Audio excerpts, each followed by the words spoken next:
Hello, my saplings. You may have noticed that this is not your regularly scheduled Raven. They weren't feeling very well, but wanted to make sure you continued to get content. So instead, I get the chance to be your special guest. Today we will be reading Worth It, Day 17 in our Soulmate series, where everyone is born with heterochromia. One eye, their own color, and the other, that of their soulmates. Once they met, their eyes will return to the original color. When Logan was 6 years old, he lost his left eye. The unfortunate side effect of an improbable accident. But it didn't stop Logan. If anything, it pushed Logan to fight harder, to work more for the things he wanted. He overcame the challenges that came with his shifted depth perceptions, and spoke out against any discrimination he encountered. The worst of it was the pity. Logan hadn't only lost an eye that day. He lost his connection to his soulmates. Yes, mates, as in multiple. When he was born, his left eye had been 4 beautiful different colors, showing he would have 4 different soulmates. His parents had been so happy to know their son would be surrounded by so much love. Logan was worried that his choice as an adult not to seek out his soulmate broke his parents' heart. It was something he refused to discuss with them. They were proud of his accomplishments, but he could see in their eyes that they wanted more for Logan. He was beginning to doubt what he wanted. His life was perfect. He had 2 loving parents. He was at the top of his field. He lived comfortably and was happy where he was living. Everything was exactly as it should be. But then why did he still feel empty when he turned the lights off every night? Logan was proud of what he had accomplished, but he felt like he was missing something. He hadn't found a partner to share his life with, and that wasn't a problem before. But his house was beginning to feel empty. Logan sighed as he closed his computer, putting it in his laptop bag. It wasn't as if he knew how to find his soulmate. He had never paid attention in the classes that spoke about soulmate connections, or more. He didn't care to retain the information. All Logan remembered was that eye would be the same color as his soulmates, and that wasn't helpful anymore at this point in his life. My options are to study up on soulmate dynamics, or simply ignore the soulmate route and attempt to find someone outside of my soulmates. He began to walk out of his hotel room. He was giving a presentation regarding his research to a state college, a part of his job that he rather enjoyed. Traveling was always a great part of his job because it allowed him to see new places and meet new people. It did, however, mean that his life was filled with inconsistency. Maybe dating wasn't his best option.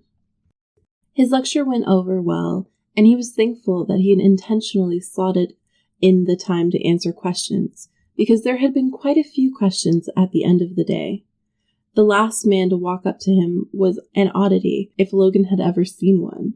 He was dressed in a bowler hat and a capelet, not standard apparel for someone of this era, but he pulled it off well. Logan couldn't help himself as his eyes traveled up and down the man, only to see a teasing smirk. "My eyes are up here, sir."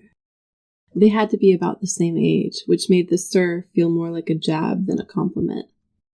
"Apologies, I was just admiring your fashion sense." Now that he was looking at the man's eyes, though, there was another thing to admire. His right eye was a deep brown that had just a hint of gold flecked throughout, and his soul eye was divided into 4ths, like Logan's had been, blue and green separated by 2 shades of brown. "Well, if the pleasantries are out of the way, I was hoping you could expand on the ethics of the research you're doing. I'm very interested in that." All of Logan's curiosity for the man in front of him seemed to vanish as his eye lit up in excitement. "Of course, though I don't believe this is a conversation that can be had in this room during the short time that I still have it. Would you be willing to accompany me to a coffee shop where we could discuss this further?" "You barely know me and already asking me out on a date?" Logan flushed. No, Hush. No, my answer is yes. Just let me text my boyfriends. I'm going to be late." Logan had a million thoughts running through his head, But the first one came tumbling out of his mouth without his consent. "Are you not dating your soulmates?" The man's eyebrow rose, a light smirk playing on his face. "I am, but we are missing one, so none of our eyes have faded."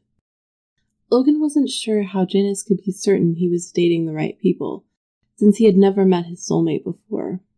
"Sorry, I realized that was a rude question. You can make it up to me by paying for coffee." "Of course." The two men began walking to the coffee shop on campus, just talking about the presentation that Logan had given and discussed the implications and ramifications of Logan's conclusion. Logan found himself easily falling into conversation with this man. Maybe it was just because he was discussing a topic that he knew, but something just felt right, and before Logan realized it, they had been talking for well over 3 hours. "It looks like I need to get home. My boyfriends are threatening to come kidnap the both of us if I don't return soon. Though I'm not done with my questions.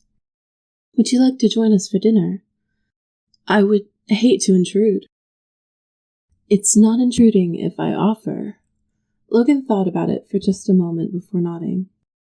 "Yes, I would enjoy that." He would be flying out tomorrow, so having a homemade meal rather than purchasing something from the hotel restaurant would be good for his wallet. Not to mention, this was a warmth he hadn't felt in a long time. Maybe he was reading too much into it, but Logan almost felt like he was being flirted with. He enjoyed it. Janice ended up driving them to his house. There was a cautionary part to Logan's mind, telling him to be careful, but it was silenced by the continued conversation. Discussing and debating with Janice was no more difficult than breathing air. It flowed and ebbed, one topic leading into another. Logan smiled softly as he got out of the car. "Personally, I believe in effective altruism for those people who are driven by kindness. Patton, one of my soulmates, is, and though I applaud his kindness, it can often be taken too far." Logan nodded. "That is very true, and I can see the merit of effective altruism."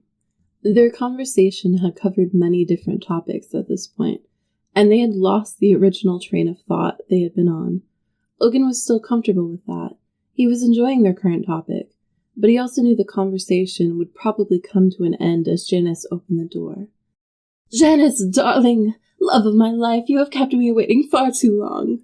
A ginger-haired man threw himself at Janice as the two of them walked through the door, wrapping himself around Janice despite the rather large difference in height.